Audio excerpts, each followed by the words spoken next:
नमस्ते जी। स्वागत है आपका मेरे चैनल पर। मेरा नाम है संगीता बरारा। आजकल हम लोग ग्रहों के बारे में बात कर रहे हैं। पिछले वीडियो में मैंने आपको सूर्य के बारे में बताया था। आज मैं आपको चंद्र के बारे में बताऊंगी। देखिए, भारतीय ज्योतिष, इंडियन एस्ट्रोलॉजी चंद्रमा पर ही आधारित है। चंद्रमा जिस भी नक्षत्र में है आपके जन्म के समय, वही आपका नक्षत्र है और उसी के आधार पर आपका नामकरण किया जाता है। चंद्रमा आपकी कुंडली में जिस भी राशि में बैठे हैं, वही आपकी जन्म राशि है, चंद्र राशि है। चंद्रमा माँ के समान सुख देते हैं, इसलिए चौथे स्थान को सुख स्थान भी कहा जाता है, क्योंकि चंद्रमा इसके मालिक है। आपकी कुंडली में जो चौथा स्थान है, चंद्रमा उसके मालिक हैं और वो सुख प्रदाता है, इसलिए चौथे स्थान को हम कहते हैं सुख स्थान। बिल्कुल वैसे ही महत्व रखते हैं जैसे हमारे जीवन में माँ महत्व रखती है, उसी प्रकार से कुंडली में चंद्रमा महत्व रखते हैं अपना। चंद्रमा वृष राशि में 3 अंश पर परम उच्च के हो जाते हैं और वृश्चिक राशि में 3 अंश पर परम नीच के हो जाते हैं। वृषभ राशि में ही 27 अंश वो मूल त्रिकोण में रहते हैं। एक राशि में 30 अंश होते हैं। वृषभ राशि में 3 अंशों पर चंद्रमा परम उच्च के होते हैं और बाद की 27 अंश मूल त्रिकोण में रहते हैं और वृश्चिक राशि में वो परम नीच के हो जाते हैं 3 अंश पर ही। चंद्रमा की अपनी राशि है कर्क राशि। तो चंद्रमा अपने घर में यानी कि चौथे स्थान में बलशाली होते हैं, वृषभ राशि में बलशाली होते हैं, मजबूत होते हैं, कर्क राशि में भी मजबूत होते हैं।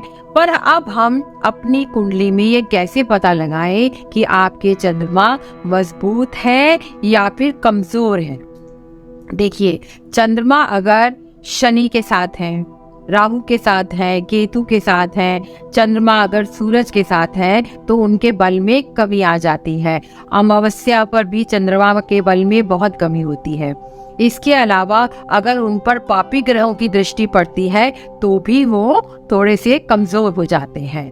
चंद्रमा रात के समय बली होते हैं। अगर आपके चंद्रमा मजबूत है तो आप आत्मविश्वास से भरे होते हैं, लेकिन अगर चंद्रमा आपके थोड़े से कमजोर है तो आपको कहीं भी जाने में, अकेले जाने में डर लगेगा, आपको स्टेज फियर होगा, आप लिफ्ट में जाने से डरेंगे, आप सड़क पार करने से डरेंगे, आप 4-5 लोगों पे अच्छे से बात भी नहीं कर पाएंगे अगर आपका चंद्रमा बहुत कमजोर है। देखिए, चंद्रमा हम मजबूत कैसे कर सकते हैं, इसके बारे में मैं आपको कुछ उपाय देना चाहती हूँ। सोमवार के दिन आप व्रत रख सकते हैं या दूध, दही और सफेद मिठाई, मिश्री, बताशों का दान कर सकते हैं। आप सफेद वस्त्रों का भी दान कर सकते हैं। आप चांदी पहन सकते हैं। आप किसी ज्योतिष से पूछकर मोती भी धारण कर सकते हैं। आप चंद्रमा का बीज मंत्र बोल सकते हैं। आप ओम नमः शिवाय का पाठ कर सकते हैं। आप ओम जय शिव शक्ति नमो नमः का पाठ कर सकते हैं। आप दुर्गा माँ की स्तुति कर सकते हैं। और कभी कभी जिन दिनों में आपका मन बहुत ज़्यादा घबराता है, आपको थोड़ा सा डिप्रेशन, चिड़चिड़ापन लगता है और लगता है आप सब कुछ नेगेटिव ही सोच रहे हैं, उन दिनों में आप शाम के समय जैसे 7 बजे के बाद अपने चंद्रमा का बल को बढ़ाने के लिए शिवलिंग पर आप जल चढ़ा सकते हैं और उनके पास, शिवलिंग के पास बताशे रख सकते हैं। लेकिन ये तभी करें जब आपका मन बहुत ज्यादा घबराने लगे, जब आपको रात को नींद ना आती हो, बहुत बुरे ख्याल आते हो, आपको अच्छे सपने ना आते हो, उन दिनों में आप ये उपाय कर सकते हैं कि शाम के समय शिवलिंग पर जल चढ़ाएं और उनके शिवलिंग के पास बताशे रखें। इसके अलावा चंद्रमा को बलि करने के लिए पूर्णमासी का व्रत रख सकते हैं और व्रत ना रख पाए तो सफेद चीजों का दान करें या फिर खीर बनाए, खुद भी खाए और सबको खिलाए। तो ये चंद्रमा को बलि करने के लिए मैंने आपको बहुत सारे उपाय बताए हैं। कुछ बातों का ध्यान हमें जरूर रखना चाहिए। अगर चंद्रमा को बलि करना है तो अपनी माँ को कभी भी तंग ना करें। हमेशा चरण स्पर्श करके उनका आशीर्वाद लें और उनके साथ अपना बर्ताव बहुत अच्छा रखें। माँ के साथ भी और माँ समान सभी स्त्रियों के साथ आप अपने बीवी का भी सम्मान करें, क्योंकि चंद्रमा स्त्री राशि है, इसलिए हमें ध्यान में रखना है कि स्त्रियों का अपमान हमें नहीं करना चाहिए। अपने घर में हम पानी का अपव्यय ना होने दें, पानी की बर्बादी ना होने दें। पानी को जितना इस्तेमाल करना है उस हिसाब से ही पानी को लिया जाए, व्यर्थ में उसको फेंका ना जाए। अगर हम पानी को व्यर्थ में बहाते हैं तो चंद्रमा बहुत वीक हो जाते हैं। और कुछ बात मैं आपको एक कहना चाहती हूँ, अगर आपको कोई ऑपरेशन करवाना पड़े, सर्जरी करवानी पड़े, तो ध्यान में रखिए कि चंद्रमा उस समय आपका मजबूत होना चाहिए, बली होना चाहिए, क्योंकि चंद्रमा रक्त है और ऑपरेशन के समय बहुत सारा रक्त बह जाता है। तो चंद्रमा अगर बलवान होंगे तो ऑपरेशन के टाइम परेशानी ज्यादा नहीं होगी। तो इस तरह से मैंने आपको बहुत सारे उपाय दिए चंद्रमा के कि आप अपने चंद्रमा को बलि कैसे कर सकते हैं।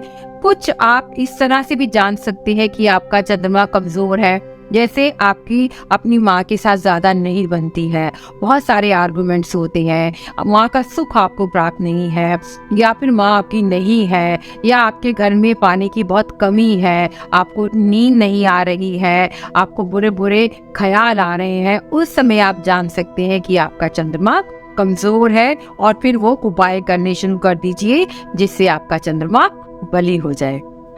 तो चंद्रमा के महत्व को हमने जाना कि भारतीय ज्योतिष में जिस तरह से माँ बच्चे की देखभाल करती है, उसी प्रकार से चंद्रमा हमारे जीवन की देखभाल करते हैं। वो हमें सुख देते हैं और हमारे बहुत सारे दोषों का जो कि हमारे कुंडली में होते हैं उनका परिहार कर देते हैं, उनको निकाल देते हैं। तो चंद्रमा का बलि होना अत्यंत आवश्यक है। तो आज के लिए बस इतना ही। अगले वीडियो में हम मंगल के बारे में बात करेंगे। अगर आपको मेरे वीडियोस अच्छे लगते हैं तो मेरे वीडियोस लाइक कीजिए, मेरे चैनल को सब्सक्राइब कीजिए और मेरे वीडियोस को शेयर कीजिए। धन्यवाद।